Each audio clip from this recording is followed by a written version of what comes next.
Policy প্রোগ্রামে গিয়ে প্রোগ্রামে যদি ক্যাশ ওঠে খুব ভালো হয়। ধরুন 1000 টাকা ক্যাশ উঠেছে, ঠিক আছে, 1000 টাকা ক্যাশ উঠেছে, আমি কমিশন পাবো ধরুন ওখান থেকে 100 টাকা কিংবা 150 টাকা। তাহলে ক্যাশ উঠলে কি হয়, ওই 150 টাকা কেটে জমা দেওয়া যায়, কিন্তু চেক দিলে সেটা হয় না, চেকটা পুরো জমা দিতে হয়, পরে ভাউচারে ক্যাশটা বেরিয়ে আসে, কমিশনটা।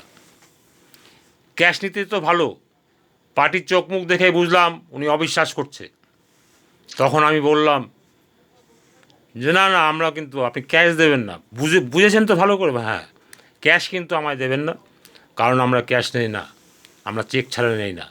যারা যারা ক্যাশ নেয় তারা খেয়ে ফেলে, তাই বদনাম হয়ে যায়। অনেকে বলে না ওইখানকার টাকা জমা দিলাম ফেরত পেলাম না, বিল পেলাম না, খেয়ে ফেলে।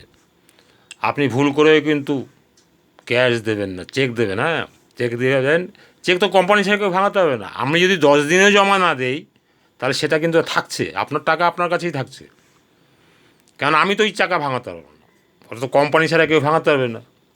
সুতরাং আপনার টাকা আপনারই থাকছে, বুঝলেন তো? ক্যাশ দেবেন না, চেক দেবেন। মনে মনে আগ দিল মে আগ সির মে বরফ, এইরকমভাবে প্রোগ্রাম করছি।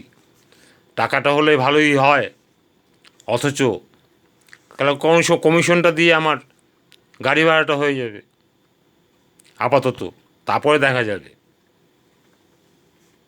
সেই নগদ ক্যাশ ছেড়ে দেখুন, দিল্লি মে আগ সির মে বরফ। আমি তো জানি কমিশনটা কত হবে, সেই কমিশনটুকু বাদ দিয়ে কাউন্টারে জমা দেওয়া যায়। তাই দিল্লি মে আগ সির মে বরফ কেন রাখতে হবে? বুকের মধ্যে আগুন জ্বলবে, খিদে পেট চুচু করবে, পার্টি বলছে কিছু খাবেন, না না আমি খেয়ে এসেছি, কিছুই খেয়ে আসিনি। এর বলতে হবে, কারণ উনি যে খাওয়ার দিকে যদি ঢুকে যায় তাহলে প্রোগ্রাম হবে না, পলিসি হবে না, পলিসি ক্যান্সেল হয়ে যাবে। তাদের একটু চা খাবেন, আর না না চা খাবো না, এই তো খেয়ে ঢুকলাম। কারণ যদি চা করতে যায়, বউ চা করবে, স্বামী ওখানটায় কানের কাছে যাবে যে একটু ভালো করে চাটা করো, বউ বলে খবরদার করো না কিন্তু, আমি বলে দিলাম, তাহলে লাঠালাঠি লাগবে। ঢোকার পরে আর পার্টিকে তার স্ত্রীকে একসঙ্গে কথা বলার দেওয়ার সুযোগ নাই, সেইভাবে আঁটোসাঁটোভাবে প্রোগ্রাম করতে হয়। যদি না পারেন তাহলে প্রোগ্রাম হলো না, বলবেন 10 জায়গায় গেলাম একটাও পলিসি হলো না।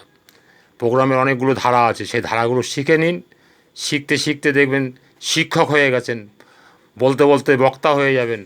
এইভাবে আপনাকে কাজটাকে এগিয়ে নিতে হবে।